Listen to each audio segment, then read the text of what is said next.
The buzzword in the weight loss industry for 2025 must be food noise. Everybody's talking about it. Everybody's using it to try and gain sales for the next best thing. But actually, what is it? How do we cope with it? And can we actually shut it down? Welcome to our podcast, Fuck the Diet Cycle, with myself, Lauren Knight, and Abby Lodge. This is for you if you want to cut through the diet industry bullshit and finally end that cycle. Grab yourself a cuppa, get comfy, and let's dive straight in, shall we? Yeah, I mean, you've only got to turn on your TV or scroll through TikTok or social media, and everybody and their nan are talking about this whole food noise and how they need to switch it off in order to get to where they want to be. But in reality, that word food noise is just your inner voice, and what we need to do is actually take a step back from that, if people who are struggling with their weight, and actually evaluate that inner voice. Because yeah, okay, there may be some miraculous, marvelous, wonderful things on the market that are meant to switch off, if you're, I'm inverting commas here, switch off that whole food noise. But essentially, unless you're actually going to work on that inner voice and work on that food noise, you ain't going to get anywhere. So you can do what you've got to do to switch it off, but it will soon switch back on. So why is this even a thing? Exactly that. And what even is food noise? Like everyone's going, yeah, I've got food noise. I've got food noise. I know what that is. Do you actually know what Yeah, have you food actually experienced noise it? is? And are you actually in line with your inner voice? Now, we have done a previous podcast episode about the inner voice and how we had to kind of disassociate ourselves with it. And we go down that little bit of chimp paradox of Mm-hmm. renaming it and knowing that we need to address it. We can't just brush it under the carpet. We can't expect it to just disappear overnight because actually it is your subconscious energy. It is your mind having that inner conversation. And if you don't understand how to work with it, because that's what we've got to do here, we need to work with it. It's not going to go anywhere. We need to start learning how to make it quieter and quieter so that actually we can take back our power, we can take back our control. So the examples of what I've had in the past of this food noise, aka inner voice, is things like I know that there's an open chocolate bar in the cupboard. It's not mine, it's the kids, but it's But you're gonna have open it. and it's sitting there and it's going, Lauren, come and eat me. Like, you want it. You've had such a bad day at work today. The chocolate's going to make it all better for you. Go and eat it. And then the other part of my brain, the bit that's trying to take that control is going, no, you don't want it. Like you don't actually want that chocolate. You know that afterwards you're going to beat yourself up about it. You're going to then go on to a binge and you're having that inner conversation. That is food noise. Does that mean that I can't take back control and shut the hell up of it? No, it doesn't. It means that I need to sit there and go, right, okay, if I go and eat that chocolate, that's calling my name because let's face it, it happens. Yeah. How am I actually going to feel? Why is it that I think I need to go and eat that chocolate? What could I put in place that's going to actually make me feel better? That's not self sabotage by going to smash that chocolate bar, then feel guilty because it's not actually mine, and then think, fuck it, I need to hide the wrappers. I may as well eat a bag of crisps whilst I'm at it, and then I'll just start again on Monday. What can I do to help myself? Now, we all know because we talk about it all the bloody time. I just live in the bath. I love a bath. That was my coping mechanism. And learning that was something that really helped me. That doesn't block out the noise, it helps me control the noise. But this is the thing. If you hadn't have learnt that, you would have obviously never got to where you are now. But if you'd have done something or took something to switch off this food noise, you would just be constantly in that cycle of, yeah, okay, you probably would lose weight for a short period of time, but the minute you stop doing or whatever that thing is, it's just going to come back because it's still there. We have to work with it. We have to think, why am I feeling this way? Like mine was when I woke up in the morning, I don't care what fucking time it is, it's time to eat. And then I'm like, right, what can I eat? I'm going to eat this, and then planning my day around bloody food because I was such a gannet and can't possibly go a minute over, my eating period because I'm like pass out and die, but actually stripping that back and working with it as, that had become a habit for me. The short of it is that was a habit, but learning that that was a habit and then learning what was triggering it and things like that and finding those coping mechanisms so that when that food noise is that bit louder, and let's face it, guys, me and Lauren are not sitting here today saying we never get food noise now, even though we've Oh, lost weight, because 100% there are days when I am like, mate, just feed me. Just, I need to eat. I want to eat this. I want to eat that. But that's normal life. But because we've done that work and we've put that in that mindset work, we can kind of take that step back and be like, right, hang on a minute, what's happening here? What has led to this? Because we've been educated on it, because we've worked on it, and that's what we work so hard with our clients is to work on these things.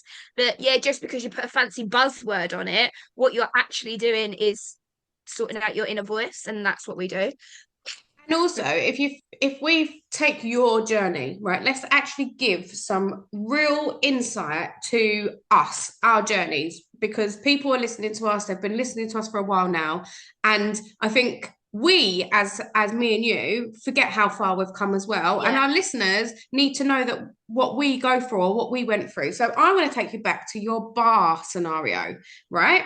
So Bloody bastard. Abby came on to the one-to-one diet and smashed out her journey, right? 4 stone in 16 weeks, like incredible. Now, in those 16 weeks, she didn't just lose weight. She had to work on her mindset and relationship towards food. Like we really drilled down on things, and it's very personal to each individual. Whilst we have like the program, the reaction to that is very individual, which is why it's called one to one, and which is why we have great relationships with our slimmers. Now, towards the end of Abby's journey, she's feeling incredible in her own skin, right? She's looking Mm-hmm. good. She's taken back control. She's found coping mechanisms. We've worked through a lot of the mindset issues that were coming up. You've got great relationship with food. And then all of a sudden, bam, out of nowhere, this bar addiction kicked in. So we're talking about one-to-one diet meal replacement bars, right? Cherry Bakewell to be precise, which The are bloody robots. they're so dense. They're highly packed in protein and fiber, and they've got vitamins and minerals in, and they're great. However, when you're eating multiple of them one after the other because you aren't able to lose control, you aren't able to hold your control, that's just as negative as smashing out 5 normal chocolate bars because it's about the balance and the control.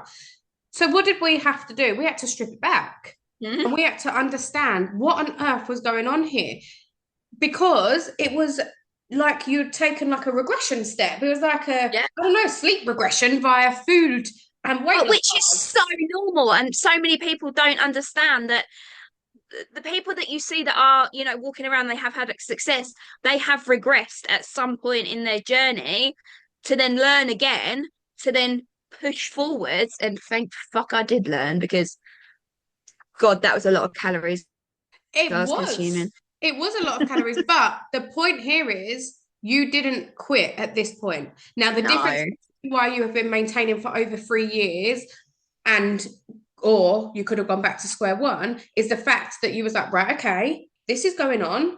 I can't control this noise. I can't control this feeling. Lauren, what the fuck is going on? And we had to drill that and we had to see, okay, what's the trigger? Why aren't you able to stop at one bar? Where is the attachment to this? And how are we going to stop it? So I believe this is where rage hoovering came in and the broken hoover because we had to work out, right, okay, this isn't working right now and we need to take it back a notch. So do you want to talk about that and really explain how it was making you feel and what your thought process were around it? I mean, I laugh about it now, but looking back, I was like, oh, when it first happened, I was like, oh shit, what have I just done? Because it was almost like my mind flipped back into the old Abby of completely like losing it and not being conscious when eating and all things like that. And I was like, oh no, no, no, it'll be fine. And then the next day, and then the next day, and then I was like, right, I really need to fucking help here. Something needs to change because at the time I wasn't focused on how many calories were going into my body, to be quite honest. And it wasn't until I actually sat there and thought, wow, one of them bars is 200 calories. I've had about five. That's, 1,000 calories. Like, that is a lot. My whole attachment to said bar was like my whole thought process looking back was, well, that bar helped me lose weight. So therefore, if I binge on said bar, that's fine. Like that is kind of like the thought process that was going on. When in reality, it's not. You can still have a binge problem and be binging on carrots. It's Hmm. the action of what you're doing. And that's what we had to work on is that action of, yeah, okay, they were the vehicle to help you to lose weight, but they are not now safe, like safe, whatever, for you to then binge on just because you're in my head, I was viewing them as they're good for me, Yeah. kind of thing. And that's the reality of it. You can still binge on carrots, you can binge on chocolate bars, you can binge on meal replacement bars, just like I did. Yeah, and it was exactly that, and it was breaking that back down. It was kind of like you was using that um acceptance of, Yeah, well, these bars, Lauren, are, they help me lose weight, they're full of nutrients, it's better than having a normal chocolate bar. yep, That was your safety blanket to give you the green light to then go and have multiple of them. yeah, And a lot of people do that, don't they? It's all right because yep, earlier I had a protein yogurt, so that means I can have two donuts now. yeah. And it's giving yourself that fake false sense of security whilst that inner voice, that food noise, is getting louder and louder. And if you aren't willing to drill down in that and you just want to find some kind of magic solution and a magic something, I can guarantee that that's never going to go anywhere. And you are going to stay in that vicious diet cycle month after month, year after year for the rest of your life. Whereas with Abby, I was like, right, Ab, this is now an issue. It's happened 3 days on a trot. We need to take it back to basics. For now, we're removing the bars, which Yeah, was I hard had because to. at this point you would become a weight loss consultant. So I So had to you have them. had access to the bars like in more than what I would have supplied you Yeah, yeah, as a client. And it was digging in and having that discipline to go, actually, I don't fucking want this. I've come too far to now regress and I want to understand what's going on. So you did. And you understood that actually that one bar triggered you just as much as what your old habits would have done. So whilst you were working on that, they had to go. had to go. Had to go. But so many people, when they, work on their triggers, they then are like, oh, well, I can't remove that. And it's like, it's not gonna. It doesn't have to be like that forever. Like you could hand me a cherry bakewell bar today, and I would eat one and be like, yeah, okay, fine. Don't even see the love of what I had for them. It's not forever that you're kind of eliminating them from your life. It's just while you are in that period of a little bit of weakness and you need that extra support, take that other kind of distraction away so that you can work on that mindset and you can get yourself to a stronger place mentally. So then be surrounded. It's exactly the same as you with chocolate. Like having chocolate, you still have chocolate in the house. I went around Lauren's last month, opened the cupboard, there's a massive bar of Galaxy in there. It hasn't, it was like it's Scarlet's or whatever, and it's like it's there, it's fine, it's not Yeah. kind of, you're not demolishing it every night. You still have it around you, but there's still maybe times where, things do get a little bit in the air and you think, oh, I really could eat said Yes. chocolate or whatever. Well, it actually came up in my Facebook memories. You know, you get your memories. And Mm. this time last year, or maybe it was the year before, when I was in a really bad place, I had come onto my stories and spoken about it and said, I've just caught myself in a binge. I've just caught, I don't know if you remember me talk about it. What's this when you had Yorkshire puddings? Yes. Yeah.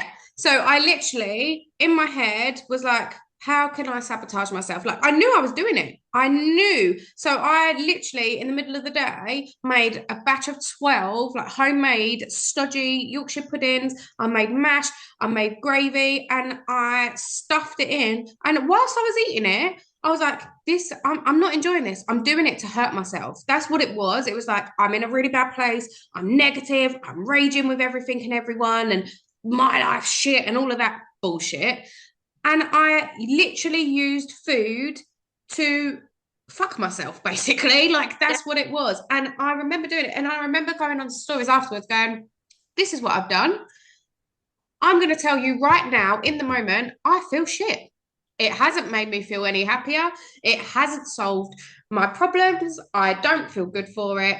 But the difference is, I'm drawing the line right now. I'm being very open and honest with you guys, because the previous 16 stone free of myself would have just done it again tomorrow and the next day and the next day. And before you know it, would have been up to God knows what stone. Yeah, can you That imagine? is what happens when you put the time and commitment into changing your mindset in relationship towards food, that when these fuck it moments come up, because you are human and they will, you go through the motions, you then put in your tools again, you draw the line and you go, right, I'm back now. Whereas if you don't put in and you just suppress this with some kind of chemical, then what happens is that eventually wears off and we go back to square one, and all of that work to make you feel happier goes up in smoke. Whereas if you just committed to working out what your inner faults were and understanding how to work with them, you could be happy in your own skin forever. Yes. Forever, people. And just to end, what sort of fucking weirdo cooks up bloody Yorkshire puddings and mash to binge on? Like, well, I remember when it all came about, and I was like, because obviously I don't like cooking and stuff. I thought, fuck me, that would be a chore. It was a chore. And this is the thing, I had ample opportunity to think about what I was doing. And I knew what I was doing. And, you know, and I think that's what's so transparent about this. Sometimes, even in the moment, you know what you're doing and you just can't stop. That doesn't mean that you're failing. It doesn't mean that you haven't got control of yourself. It just means that sometimes it goes up the fucking wall and you need to step back and go, is this the path that I want? No, it's not. You draw the line, you reach out to someone to be accountable, whether it be myself or Ab, a friend, whoever, and you go, this is what's just fucking happened. I'm drawing the line, keep me accountable for the next couple of days, make sure I'm back on the straight and narrow. We move forward and we enjoy food for the right reasons, and we don't go and binge on 12 stodgy Yorkshire puddings. And it's guilt free, whereas you was very guilty. Yeah, exactly.